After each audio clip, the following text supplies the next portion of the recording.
Good morning. August the 22nd, day 13 of Maritimes in Newfoundland. It's really early in the morning. We've left the hotel and we're on our way to the Port-aux-Basques port of the Ferry to Nova Scotia. Unfortunately, we have to be there a couple hours before departure to make sure that we get on the ferry. And so it's a couple hours drive down, so we're leaving really quite early in the morning, particularly for this kind of tour.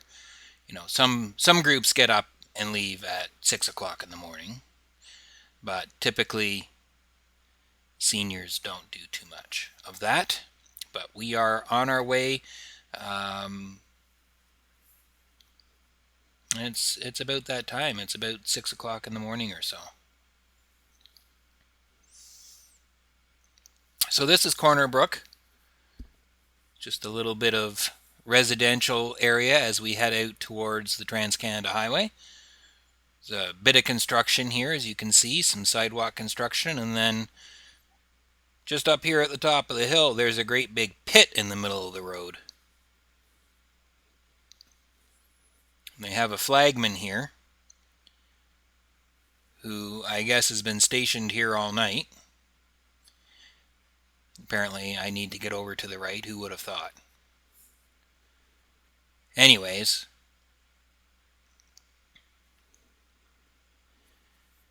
most of this video is going to be, certainly the first half of it is going to be scenery of the drive down from here to Corner Brook, or from here to Port-aux-Basques. I'm in Corner Brook. And then we'll have a little bit on the ferry and the last bit of the drive to Sydney, where we're going to stay the next 2 nights. Here's another major construction project.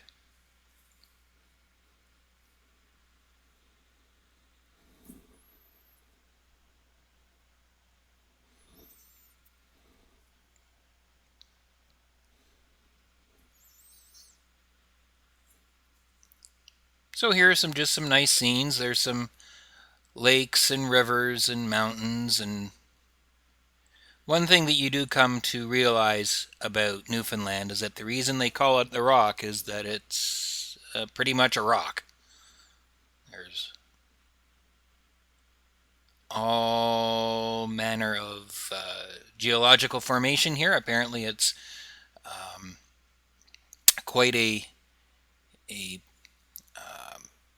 geologist's dream to study in Newfoundland. In fact, one of the people at some point on this trip likened it to biologists wanting to study in the Galapagos Islands.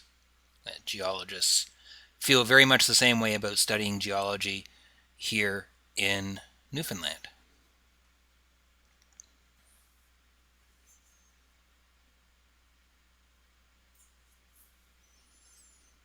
So I'm not going to talk too much more through this portion of the video.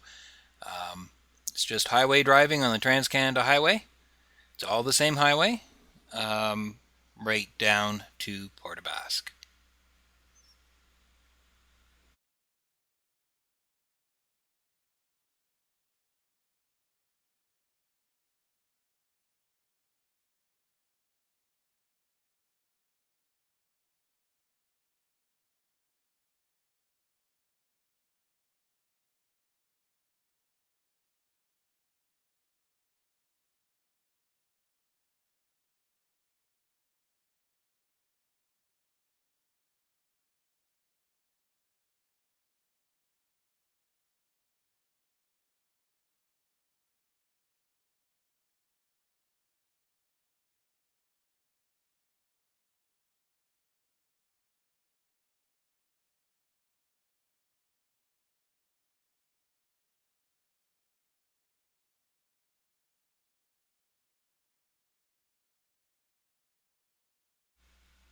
So as we get down now along the shore of the island, we get into the area known as the Wreckhouse. And what this area is, this is an area where the winds because of the way the mountains are, the winds are forced to funnel down and have been known to reach speeds as high as 200 kilometers per hour and have blown cars and trucks off the road, and when the railway was running, blew trains right off the tracks in this area.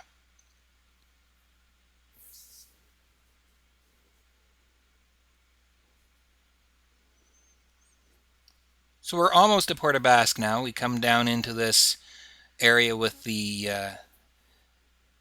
mountains right down by the ocean side, and then we'll be right down into Port-aux-Basques itself.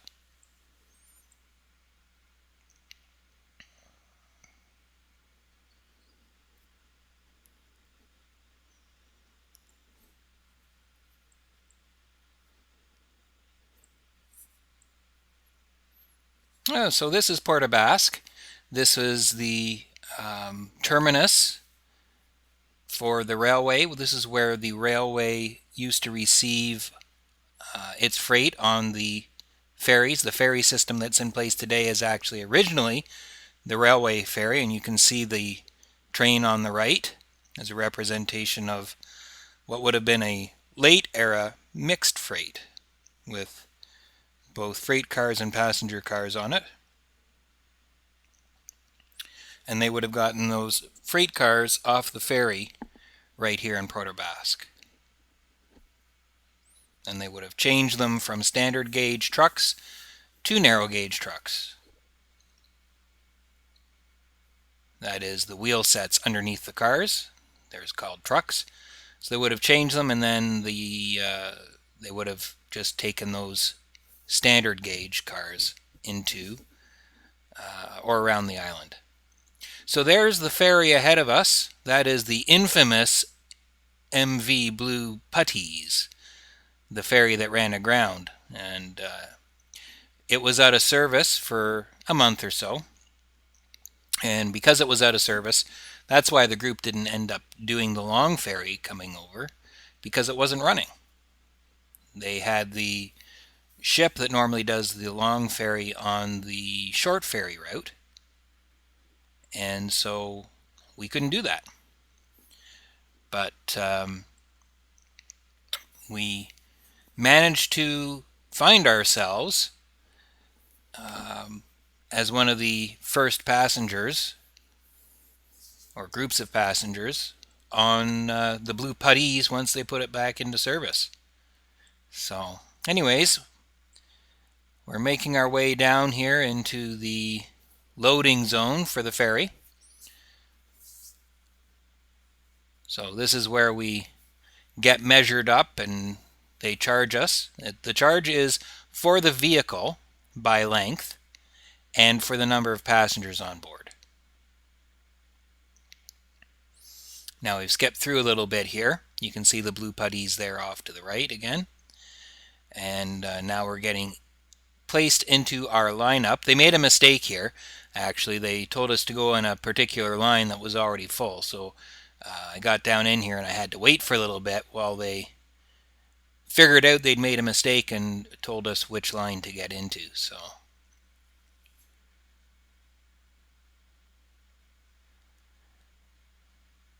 and that is the Blue Puttees. It's been in service on the Marine Atlantic run since 2011. So the last time I went to Newfoundland, it was not in the fleet yet.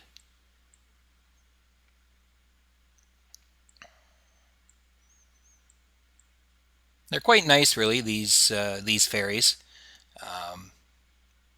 I think the Marine Atlantic service leaves something to be desired. They could be a little bit more customer friendly. We had a huge problem, actually, on the trip trying to get sorted out when the restaurant was open and when it was closed. When we got on board, it was closed. It opened up at 12 o'clock. The ship left just after 12. And then apparently it closed again at 1.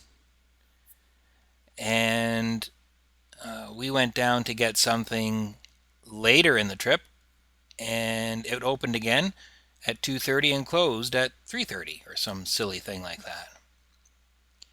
Anyways, I'm showing this. This is them loading a lot of trailers onto the ferry that are not accompanied with tractors. So these trailers will go over to the mainland, and a tractor on the mainland will meet it and take it off. Of course, there are also tractor trailers that go through whole as a unit from mainland to island and back again. So here we are now. We're just in line to get into the vehicle hold.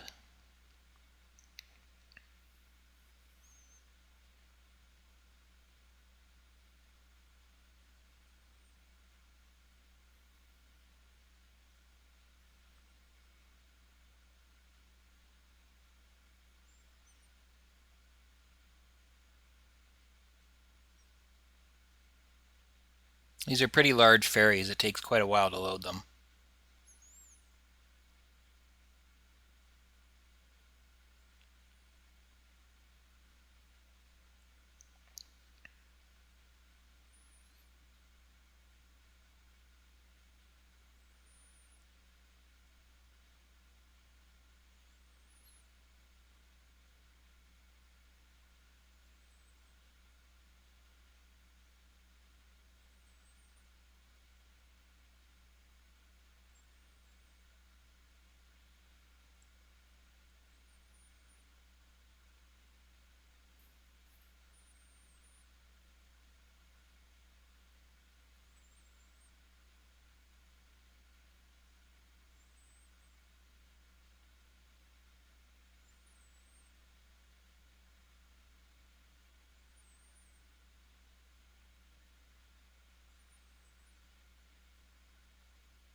You can see all the trailers here off to the left. These were all put in here by the shunt truck. And then at the other end, they'll be taken off again by a shunt truck. You can see how close they get them in there.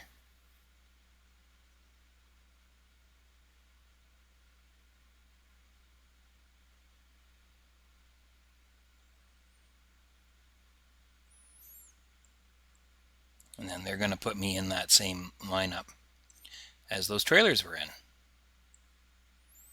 And that way we're going to get right up here by the elevator bank. Make it easier for our people to get in and get up into the boat without wandering around out in the deck.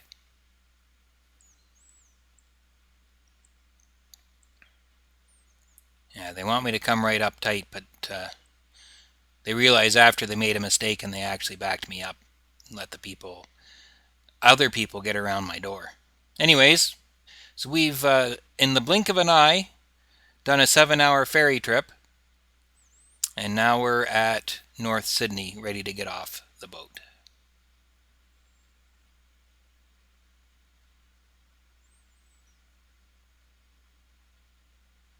They have to do this evenly. They can't, they can't unload one side of the boat and not the other.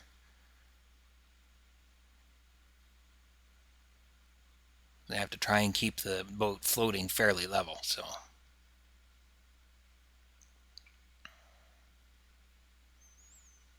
the way that RV was sitting, this is a very tight squeeze. But we made it.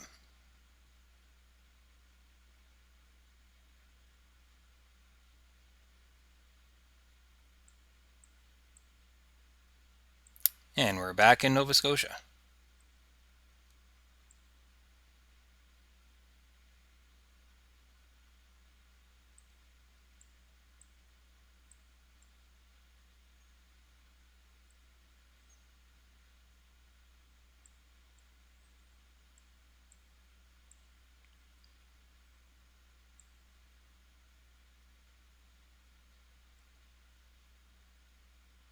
I was talking with some of the people on board the ship, and apparently their shift is 2 weeks long.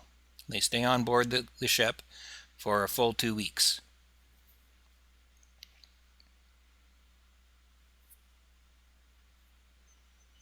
Well, they didn't say how long they get off in between. I'm kind of assuming they get an equal amount of time off, but I don't know for sure.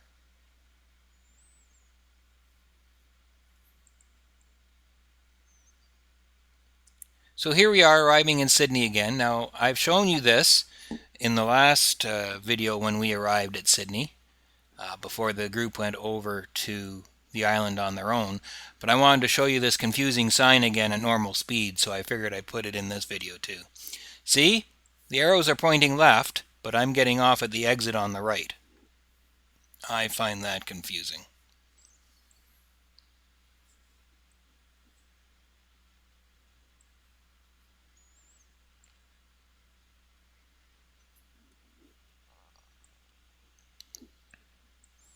Luckily, I've been here a few times before, so I kind of know what I need to do, but still.